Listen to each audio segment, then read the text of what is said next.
बच्चों, welcome to the channel maths concept academy. मेरा नाम रवि। मैं आपके लिए मैथमेटिकल कंटेंट और साथ ही साथ केवीएस की अपडेट लेके आता हूं। तो अब हमने आज सुबह करा दी थे 1 से लेके 15 क्वेश्चन तक। और इन क्वेश्चनों को करने का क्या फ़ायदा होगा, क्योंकि आपके बोर्ड में जो क्वेश्चन आएंगे वो ऐसे ही आएंगे, क्योंकि कंसेप्ट तो चेंज होता नहीं है। कंसेप्ट कभी चेंज नहीं होता, ठीक है ना। तो हम चलो करते हैं, अब करते हैं 16 से स्टार्ट करते हैं, ठीक है ना। 15 तक हम करा चुके हैं और जिसने 15 तक नहीं देखा उसका मैं लिंक डाल दूंगा डिस्क्रिप्शन में, आप देख लेना। और मैं इतने ही स्पेस में इस क्वेश्चन को सॉल्व करूंगा, हर क्वेश्चन को। यानी कि आपको ये भी साथ साथ शो करूंगा कि क्वेश्चन इतने मुश्किल नहीं होते जितने आप लोग समझ सकते हैं। देखो, बिंदु x तथा ये मतलब 1 और 2 बिंदु हैं, एक 1 और 3 और एक -1 और 2।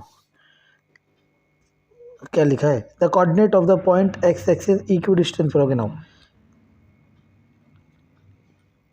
x एक्सिस की बात कर रहा है ना। तो यहाँ से ये डिस्टेंस बराबर है, तो बस यहाँ डिस्टेंस फॉर्मूला लगाओगे, अंडर रूट क्या लगेगा, x2 माइनस x1 का whole square plus y2 minus y1 का होल स्क्वायर। और वहाँ डिस्टेंस फॉर्मूला लगेगा क्या, ये है -1 है, ठीक है ना। तो x प्लस 1 का स्क्वायर प्लस 2 का स्क्वायर।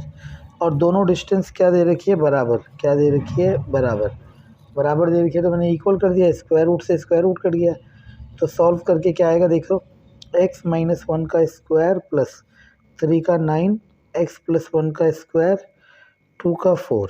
अब a square plus b square minus 2ab, a square plus b square plus 2ab, x square से एक्स स्क्वायर गया, -4x इक्वल टू 9 और 1 10।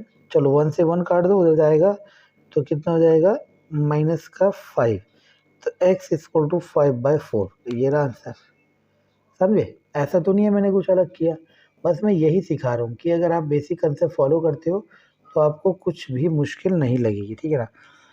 अब उन्होंने कहा एक the cost of fencing of a circular field इतना पर मीटर, इज इतना। तो देखो समझना, फेंस का मतलब होता है सरकमफेरेंस। क्या होता है, सरकमफेरेंस, ठीक है ना, क्योंकि चारों ओर बांधनी है। 1 मीटर की कॉस्ट इतनी है। तो सरकमफेरेंस का फॉर्मूला होता है total cost divided by cost of 1 metre, ठीक है ना। टोटल कॉस्ट कितनी दी है उसने, टोटल दी है 11880 और 1 मीटर के 36। हालांकि ये डिवाइड हो रहा होगा, अभी कर लेंगे, देखते रहेंगे, ठीक है ना। ये आ गया सरकमफेरेंस, ठीक है। अब सरकमफेरेंस ऑफ सर्कल क्या होता है, 2πr। तो ये किसके बराबर होगा, 2πr। तो r बराबर 11880/36 इंटू 2 और पाई की जगह 22/7। ओके, 11 से 11 दूनी 11 एकम 11 एकम 11 11 88 0, 36 तिया 108, 2 से 15, ठीक है ना। तो 15 बचा, 7 बचा, 15 और 7 और नीचे बचा 2, ठीक है ना। 15 7 और नीचे बचा 2, ओके। 15 6 15 से 105, 105/2 ये आ गया रेडियस। और हमसे क्या पूछा है, फ्लोइंग करने का। याद रखना, जब खेती करने की बात आती है तो एरिया होता है।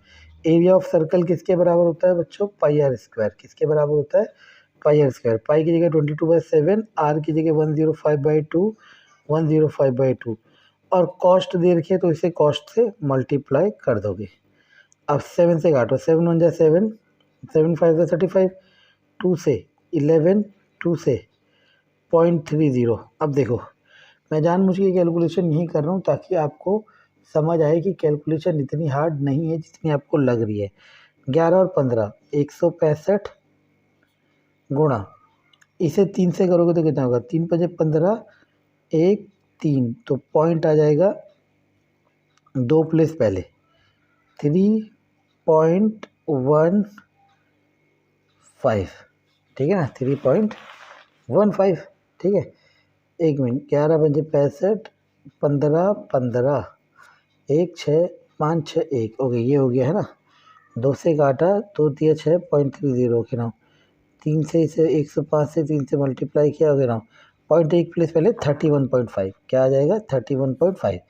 तो अब आपके पास बचा 165 इंटू 31.5, इन दोनों को मल्टीप्लाई करोगे और आपको क्या मिल जाएगा, आंसर मिल जाएगा। ठीक है, तो 165 31.5, 5 बजे बजे हासिल लोगों, तो 5 बजे हासिल लोग 2, 5 की 32 की 2 हासिल लोग 3, 5 को 5 3 8, 5 5 2 7। तो देखो हमने ऐसे ही पता लगा लिया। कैसे पता लगा लिया, हमने देखा कि लास्ट डिजिट तो 5 आ रही है। हमने कैसे पता लगाया, लास्ट डिजिट तो 5 आ रही है और सेकंड लास्ट डिजिट 7 आ रही है। तो इस ऑप्शन में किसकी सेकंड लास्ट डिजिट 7 है, हमने ये देख लिया। अगर दो ऐसे ऑप्शन होते जिसकी सेकंड लास्ट डिजिट 7 होती तो हम फिर पूरी कैलकुलेशन करते। तो एमसीक्यू करने का ये तरीका होता है कि आपको चीज़ें सही के बदले गलत ढूंढनी पड़ती है। ठीक है ना, मतलब जैसे आप करना चाहो। अब देखो कंसिस्टेंट के लिए मैंने आपको बताया था, कंसिस्टेंट जब ही होती है जब उसके सॉल्यूशन होता है। कंसिस्टेंट होने के लिए लाइन या तो इंटरसेक्टिंग को कहते हैं प्रतिच्छेदी, या फिर कोइंसिडेंस हो। कोइंसिडेंस को कहते हैं संपाती। तो आंसर आ गया इंटरसेक्टिंग और कोइंसिडेंस। ठीक है ना, मेरे चैनल पे इसके लिए मैंने वीडियो बना रखी है, आप चाहो तो देख सकते हैं, किसी और के चैनल में भी देख सकते हो। ठीक है, लेकिन आपको ये यकीन होना चाहिए कि सामने वाला ऑथेंटिकेट है। ऑथेंटिकेट का मतलब सही पढ़ा रहा है। ठीक है, चलो अच्छा, ये परपेंडिकुलर होता है, ये बेस होता है, ये हाइपोटेनस होता है। पाइथागोरस थ्योरम पढ़िए, h का स्क्वायर इक्वल टू p का स्क्वायर प्लस p का स्क्वायर। अब देखते रहना, ये दो डैश का मतलब है दोनों साइड बराबर है। तो क्या दे रखा है, AC किसके बराबर है, BC के। देखते रहना, h की जगह है AB का स्क्वायर इक्वल टू AC का स्क्वायर प्लस BC का स्क्वायर। अब आप इन दोनों, ये दोनों बराबर है, इन दोनों की जगह किसी का भी नाम लिख सकते हो। मान लो मैं BC की जगह AC लिख देता हूँ, तो BC की जगह AC, AB square equal to 2AC square. अब देखो क्या ऑप्शन में ऐसा ऑप्शन दिख रहा है, पहला ही ऑप्शन दिख रहा है, तो दिस इज अवर आंसर। समझे। तो ऐसा नहीं होता कि आपको बहुत सारी मेहनत करनी है, बस आपके बेसिक कंसेप्ट अच्छे होने चाहिए, उसके बाद आपको क्वेश्चन करने। ठीक है ना, चलो ये वाला क्वेश्चन देखो। अब बच्चे सोचते हैं कि हम किससे करें कि क्वेश्चन आ जाए, किसी से नहीं करना, आपको कंसेप्ट अच्छा करना है। देखो एक इक्वेशन ये दे रखी है, एक इक्वेशन ये दे रखी है, और कह रखा है इनकंसिस्टेंस है। इनकंसिस्टेंस किस केस में होता है, पैरेलल में। एनसीईआरटी में लिखा हुआ है। और पैरेलल के लिए क्या कंडीशन है, A1/A2 equal to B1/B2 is not equal to C1/C2। ये कंडीशन है ना पैरेलल की। तो बस इक्वल वाले कंडीशन को उठाएंगे। देखो A1 कौन है, 1, मैं उम्मीद कर रहा हूँ कि आपको ये पता होगा। A2 कौन है, 5। एक बार और बताया, तो A1 होता है x के आगे और A2 होता है इस वाले x के आगे। B1 हो जाएगा y के आगे और B2 हो जाएगा इस y के आगे, क्रॉस मल्टीप्लाई। तो k equal to 10 is our answer. समझ आया। तो बस ऐसे ही आपको चीज़ें करनी है, इतनी मुश्किल तो ना है, लेकिन करने वाले के लिए आसान है। चलो अब देखो, ये 3 कोऑर्डिनेट दे रखे हैं, कह रहे हैं ट्राइंगल का पेरीमीटर निकालो। तो इसके लिए सबसे पहले आपको क्या करना पड़ेगा, इन कोऑर्डिनेट को कहीं सजाना पड़ेगा। तो अगर आपने ग्राफ पढ़ा हो कार्टेशियन प्लेन, तो 0 0 ये रहा, 0 4 मतलब x में 0 y में 4, और अगला 3 0 3 0, अगला 3, सॉरी उल्टा पढ़ दिया ना, x में 3 y में 0 और वो 0 4। तो यानी कि ट्राइंगल इस तरीके से बन गया कि ये 0 पे है, ये 3 पे है और ये 4 पे है। तो पैरीमीटर क्या होता है, सम ऑफ ऑल साइड। तो देखो ये तो 3 है, ये तो 4 है, तो पाइथागोरस से कितना जाएगा, 5। तो पैरीमीटर होता है सम ऑफ ऑल साइड, 5 4 9 3 12। देखा कितना आसान था बस, लेकिन उसके लिए जो चीज़ों को समझ पाया। अब जैसे ये क्वेश्चन आया, ये एनसीईआरटी का क्वेश्चन है। अब बच्चे मुझसे यही पूछते हैं कि सर ये बताओ कि हम एग्ज़ाम आइडिया करें या फिर एग्ज़ाम माइंड करें, मास्टर माइंड करें या टॉपर्स बुक करें, कौन सी करें। मैं बार बार कहता हूँ कि सिर्फ एनसीईआरटी करो, तेरा, क्योंकि क्वेश्चन तो वहीं से बनेंगे। अब हमें क्या करना होता है, 125 का एलसीएम लेते हो तो क्या बन जाता है, 5 की क्यूब। तो मैंने बताया था नीचे 2 की क्यूब और 2 की क्यूब से मल्टीप्लाई करो। अब देखो 2 की क्यूब कितना होता है, 8, 13 8 104, और नीचे 10 की क्यूब। 10 की क्यूब का मतलब कितना होता है, 1000। 1000 का मतलब है पॉइंट 3 बार आगे जाएगा, तो ये आ जाएगा 0.104। तो देखो 104.104। ओके ना, देखा आपने, हमें बिल्कुल भी ज़रूरत नहीं पड़ी किसी भी कैलकुलेटर की या फिर किसी भी एडिशनल चीज़ की। ठीक है ना, चलो अब देखो क्या दे रखा है, the quadratic the quadratic polynomial the sum of zeros इतना, यानी कि अल्फ़ा प्लस बीटा दे रखा है -5 and the product of zeros alpha into beta दे रखा है 6। इक्वेशन पूछ रहा है। देखो अब मैं बताता हूँ, बहुत आसान जुगाड़ है। क्या कि हम पे डायरेक्ट फॉर्मूला था बना बनाया, अगर उससे करना है तो x square minus alpha plus beta into x plus alpha beta, ये डायरेक्ट फॉर्मूला है। X square minus alpha plus beta किसके बराबर, -5 और अल्फ़ा बीटा 6, तो x square plus 5x plus 6, ये इक्वेशन आ गई। अब आपको देखना है ये इक्वेशन इनमें से किसको गुणा करके आएगा, तो मुझे तो याद है तो ये वाली करके आएगी, ठीक है ना। अब देखो ये इसके बराबर, ये इसके बराबर, बहुत आसान तरीका होता है। अब आप देखो ये बताओ, साइन में 1/2 कब होता है, 30 में, तो अल्फ़ा किसके बराबर आ गया, 30 के। कॉस में 1/2 कब होता है, 60 में, तो बीटा किसके बराबर है, 60 के। अब पूछ रहा है अल्फ़ा प्लस बीटा, यानी कि 30 प्लस 60, तो कितना हो जाएगा, 90। समझे, बहुत आसान है, बिल्कुल भी रॉकेट साइंस नहीं है, बस आपको चीज़ों को समझना है, और जो चीज़ें समझेगा उसके लिए बहुत आसान है। और ऐसा नहीं है कि ये क्वेश्चन सिर्फ 10th क्लास के लिए इम्पोर्टेंट है, ये हर, देखो जो गवर्नमेंट जॉब की तैयारी करता है मैं उन्हें भी पढ़ाता हूँ। मैं उन्हें इसलिए पढ़ा पाता हूँ क्योंकि मुझे पता है कि वहाँ आता क्या है, 9th-10th का ही आता है, लेकिन ये बच्चे समझते नहीं हैं और इसी चीज़ का बाहर मार्केट में पैसा फंसाते हैं, ठीक है।